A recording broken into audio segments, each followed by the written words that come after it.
Good day, everyone. This is a presentation of Group 1. It is all about self-contained ecosystem about terrarium. What is terrarium? A terrarium is like an aquarium but for plants instead of fish. It is made in just about any glass container.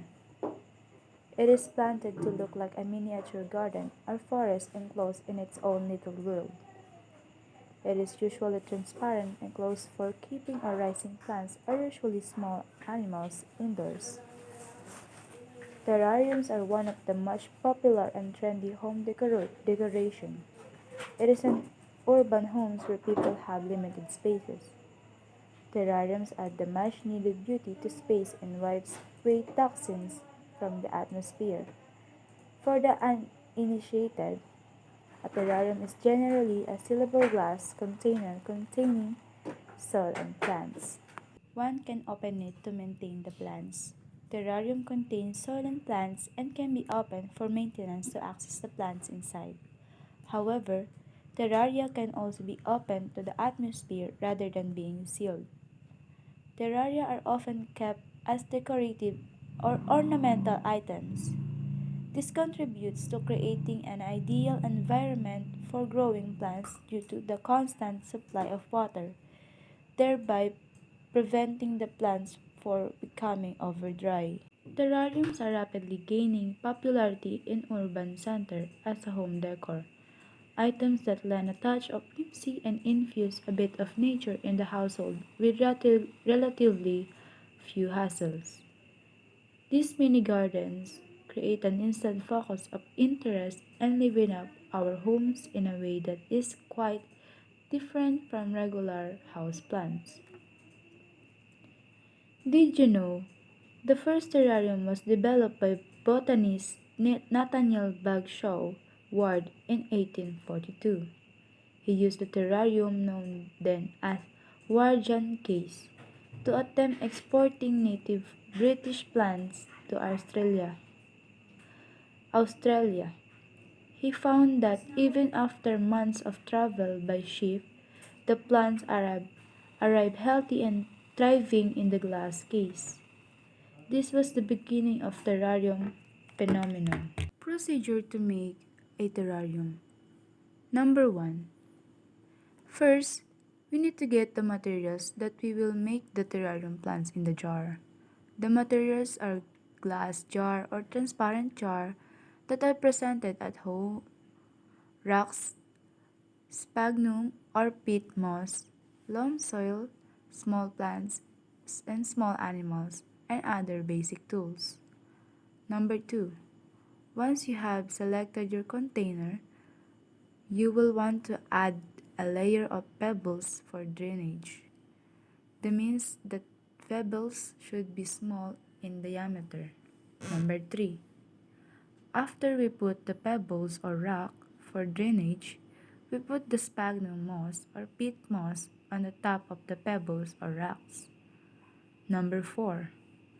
Now we are ready to put the soil. We used the Miracle Grow potting mix. We found that 3 inches of soil was the right amount in the glass container we brought. Number 5. At this point, it is time for plants. Well, we need to put small plants and small animals inside of it.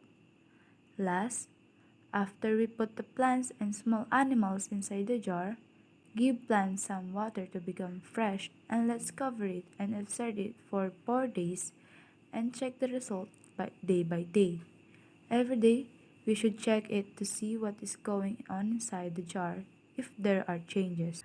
Result while observing the terrarium.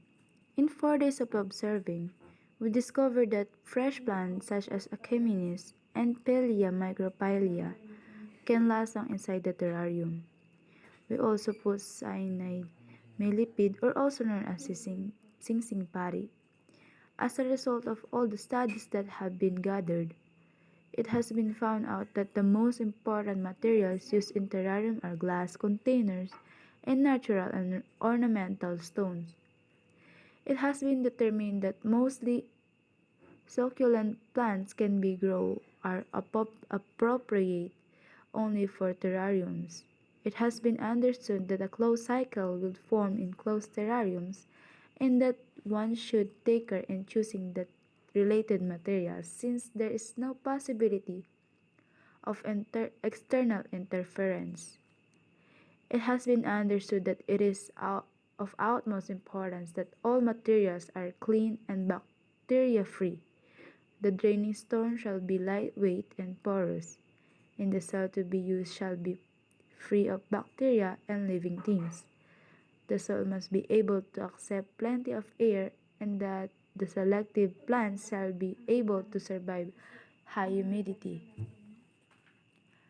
In the first day of observation, the plants were fresh and green and the flowers were still in bloom, while the three cyanid millipede were staying inside the loam soil. In the second day of observation, the terrarium has no changes, but I noticed that one millipede is not moving, so we conclude that the millipede died, but after an hour, the millipede moved and changed its position. The red millipede was trying to go inside the loam, so while we observed that there is a little insect in the terrarium that we did not put inside. In the third day of observation, the plants were getting parched, and in our last observation, the plants were already dry, and the flowers did not sprout. The conclusion we made on the terrarium. We therefore conclude that terrarium is tightly closed, clear glass or plastic container filled with small plants. It also come to mean an open, transparent container for growing and displaying plants. Terrarium is most useful for small plants that do not adapt well to normal home atmospheres. When properly planted and located, they provide a noble way to grow many plants with minimal care. Although a terrarium is designed for growing plants indoor with minimum care, it is not an inanimate object.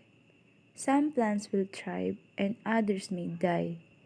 Occasionally, it will become necessary to remove certain plants or add others.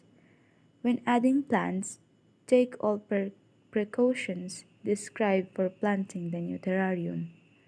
Adding new problems is only possible when adding new plants. A terrarium is a sealed container that can be opened to access the plants inside.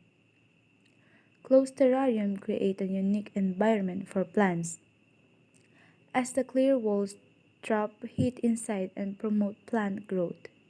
In this project, we are goods of our own environment as we learn about photosynthesis, evaporation, and how the plants live. Reflection about the terrarium we made. Our terrarium had a few limiting factors, both biotic and abiotic. Our biotic factor was our plants. We had a small plants and a moss. Our abiotic factors were temperature, soil, watering, sunlight, charcoal, and rocks. The watering, sunlight, and temperature had to be consistent in order to keep the plant's routine undisturbed. If one of these factors were to be interrupted, it could throw off the plants and its growing routine. We put our terrarium close to the window to try to ensure that it got the maximum amount of sunlight. We used just enough water so that it wasn't soaking, but not too little that it dry up. After this activity, we learned that we could make our self-contained ecosystem, and the healthier environment is, the healthier our plants can be. So, in our own experience of making this project, this one makes us realize that we need to be more responsible and make our environment healthy so that the plants, animals, and us, people, can live safely. We also enjoy our performance task because we did it with my group. We both work hard to finish our task so we can pass on time.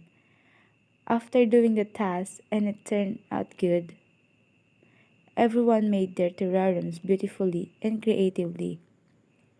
It was pretty enough to get everyone's attention.